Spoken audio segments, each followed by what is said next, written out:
All right, let's jump right in. When you hear data quality dashboard, you probably think of some pretty technical charts and graphs, right? Stuff for the data team. Well, today, we're going to flip that idea on its head.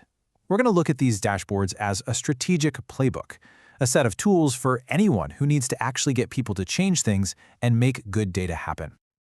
And this quote right here, it gets to the heart of the matter. See, the biggest problem with data quality isn't always the data itself. It's getting people to care. It's like a tragedy of the commons, where everyone benefits from clean data, but nobody feels like it's their job to maintain it. So your biggest challenge isn't code, it's influence. So, let's kick things off with that first big idea, the influence challenge. We're going to break down why getting your data right is, at its core, a people problem, not a technology problem. Okay, so here's the reality for most data quality leaders. You've got influence, but you don't really have power. You can't just walk over to the sales team and make them enter customer data correctly. You can't force an engineering team to prioritize fixing a data feed. Your job is to persuade, to motivate, to show them why it's in their best interest to act. This isn't a science project, it's the art of influence. So, if it's an influence challenge, how do you win? Well, you need a playbook. And that's exactly what we've got here. We're going to look at 6 different types of dashboards, and each one is a different strategy, a different play you can run to drive real, actual change.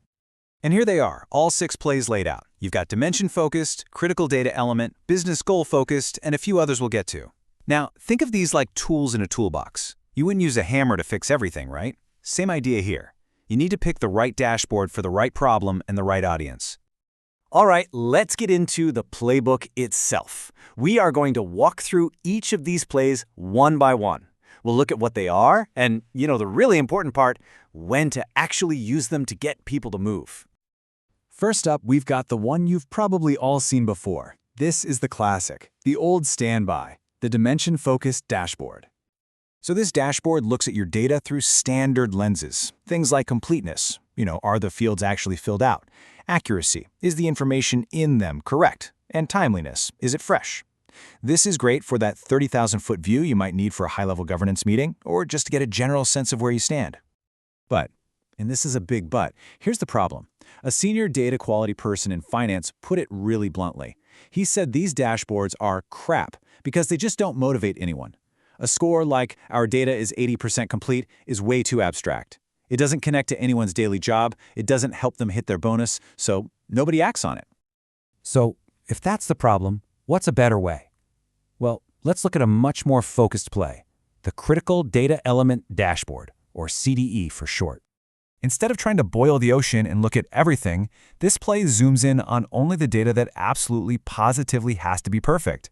We're talking about things like customer IDs, credit scores, the really key financial numbers. This works like a charm in regulated industries like banking because an external mandate from, say, the government takes all the guesswork out of what's important.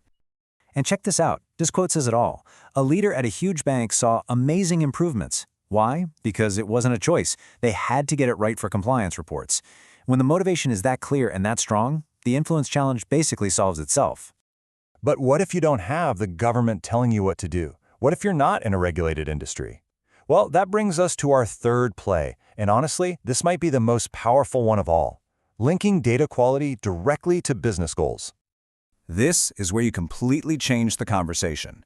You stop talking about data accuracy and you start talking about hitting our Q3 sales target. You show the marketing team exactly how incomplete customer data is killing their big campaign.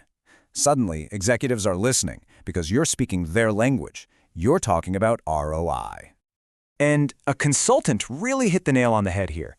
The business teams are already laser-focused on their quarterly goals. If you can draw a straight line from fixing a specific data issue to them hitting that goal, guess what? They're going to care about data quality a lot. You've just aligned your mission with theirs. Okay, let's quickly round out the playbook with the last 3 strategies. First, the data source focused dashboard.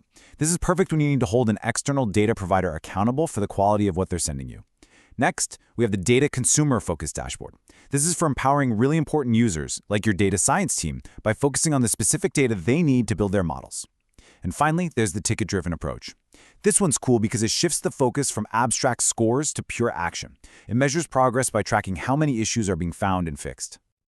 Now, we've gone through all these different plays, but there's a secret sauce, a foundational principle that makes all of them work. It's the one thing that decides if your dashboard leads to change or just becomes another report that gathers digital dust. So what is it? What's that secret ingredient that turns a passive dashboard into an active, change-making machine? And here it is. The secret is that your dashboard isn't the starting point, it's the result. The real foundation is made up of individual, concrete actions, specific test results that point to a specific problem in a specific row of data.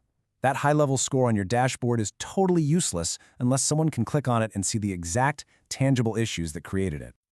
This all comes together in what's called the equivalence principle.